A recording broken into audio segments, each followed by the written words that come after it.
Hey everybody, Who's Your Jedi here with another review for you. This time I'm talking episode 4 of season 2 of The Flash called The Fury of Firestorm.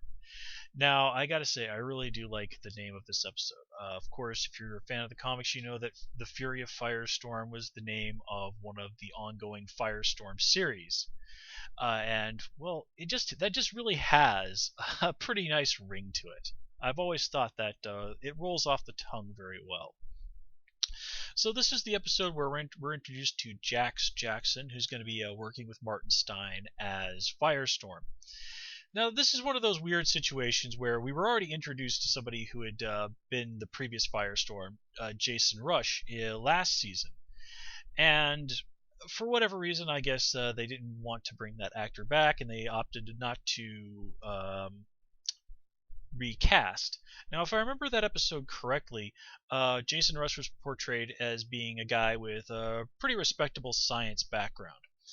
And one of the things about the classic Firestorm pairing in the comics with Martin Stein and Ronnie Raymond trying to work together is that Ronnie was, in a lot of ways, what we have with Jax Jackson here.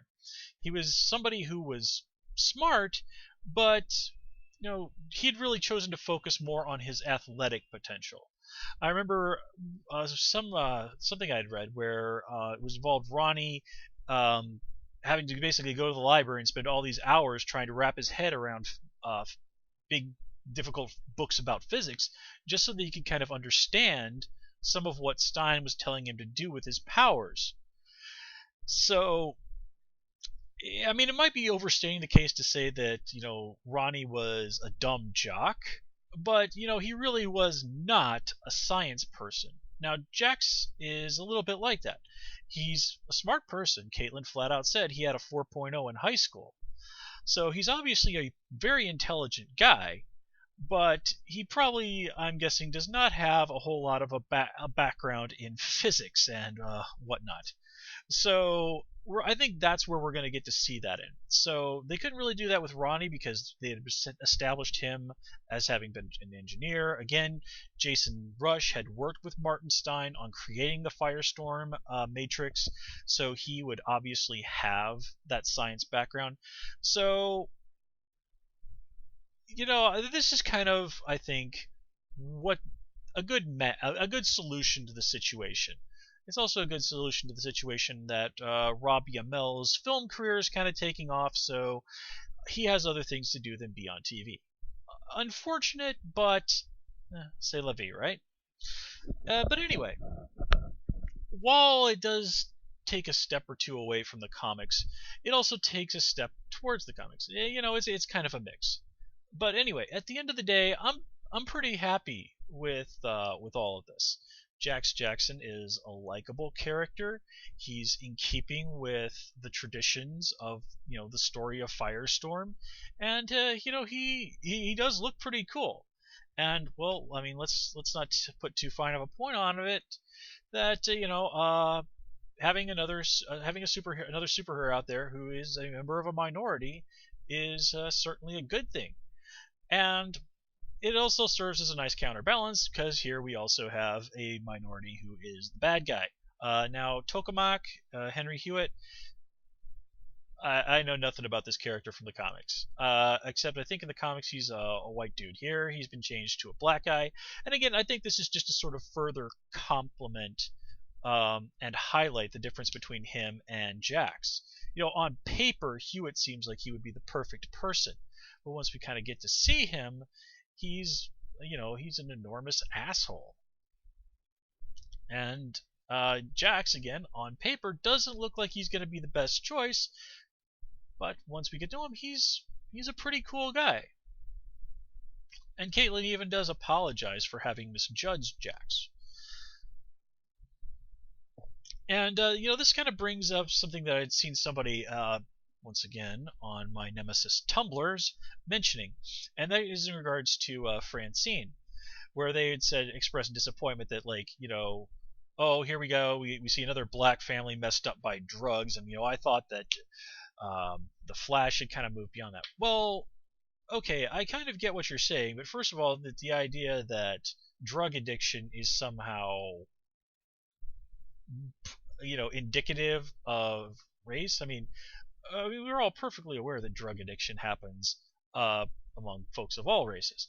And if I even understood what they had said about Francine's addiction problem before, I thought they either said or at least implied that she was actually addicted to prescription medications, which is actually, from what I understand, more common among white people. So, and then there's also just the idea that somehow the West would be immune from, shall we say, family drama. People who have negative situations in their life. No family is immune from those things.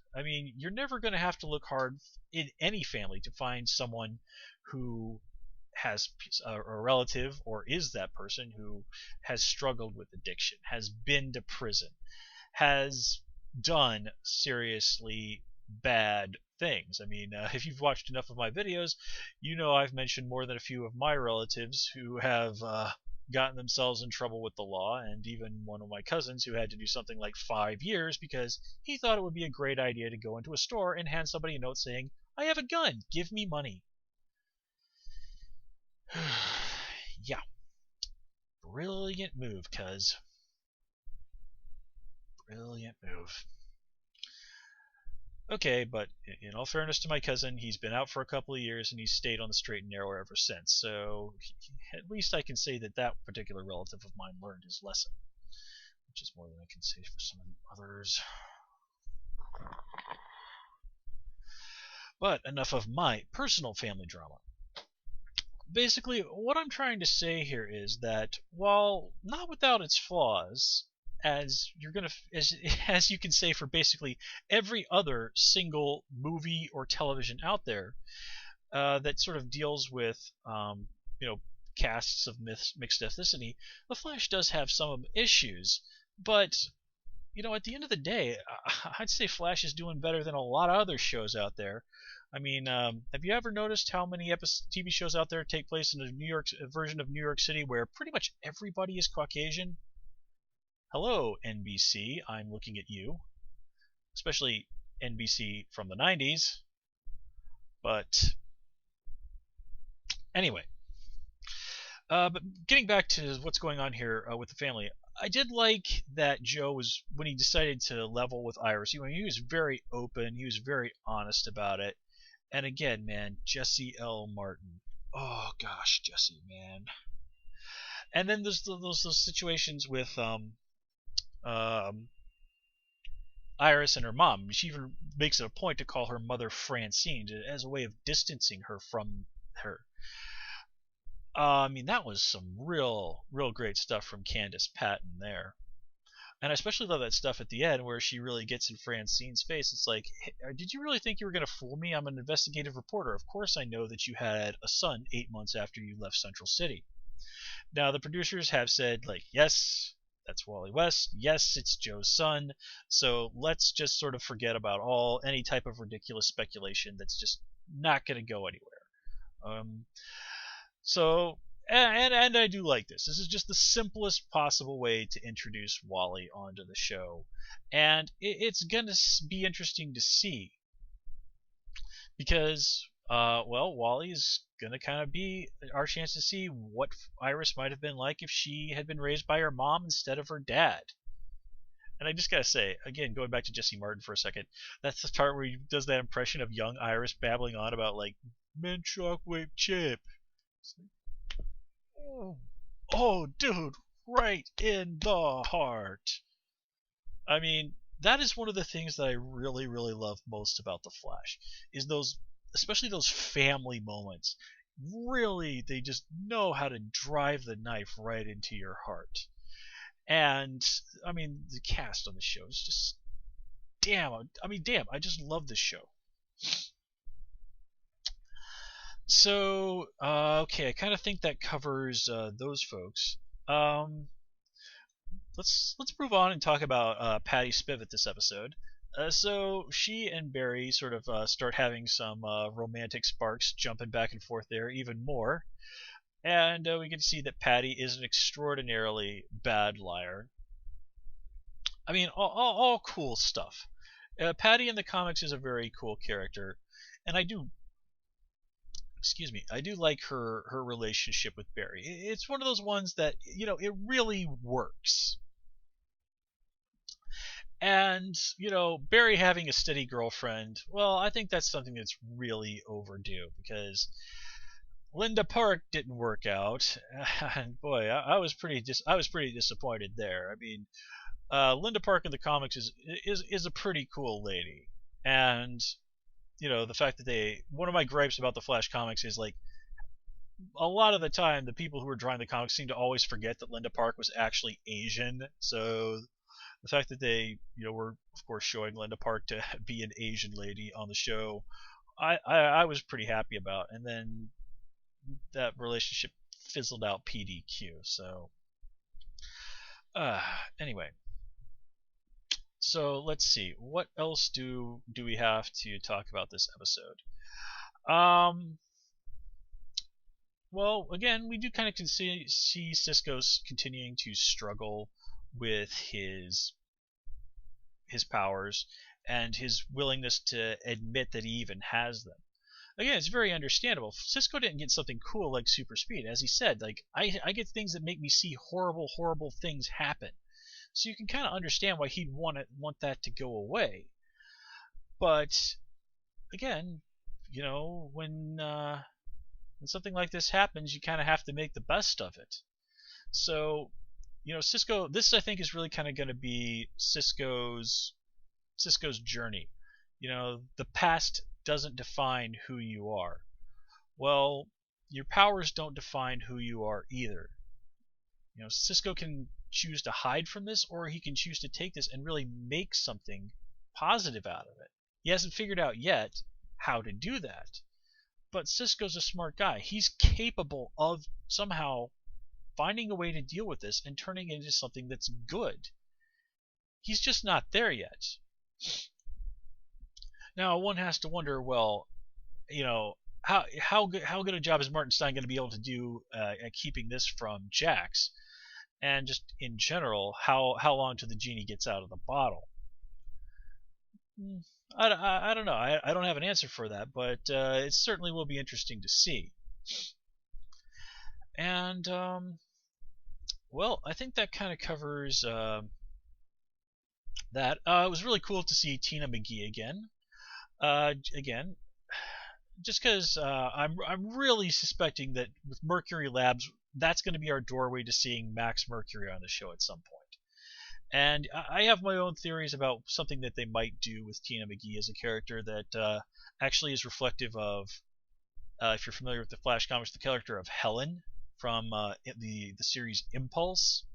But I'm not going to go any further than that because that's a big kettle of fish we don't need to get into. If you know the comics, you might have a guess as to what I'm talking about. And let me see, what else do we need to say? Oh yeah, there's this guy called Harrison Wells who turns up at the end, saving Barry from King Shark. Now, what's interesting is they actually did have Barry fight King Shark in the comics, albeit one who's very different than the character in the comics. And the character in the comics, long story short, comic book King Shark got his powers from magic.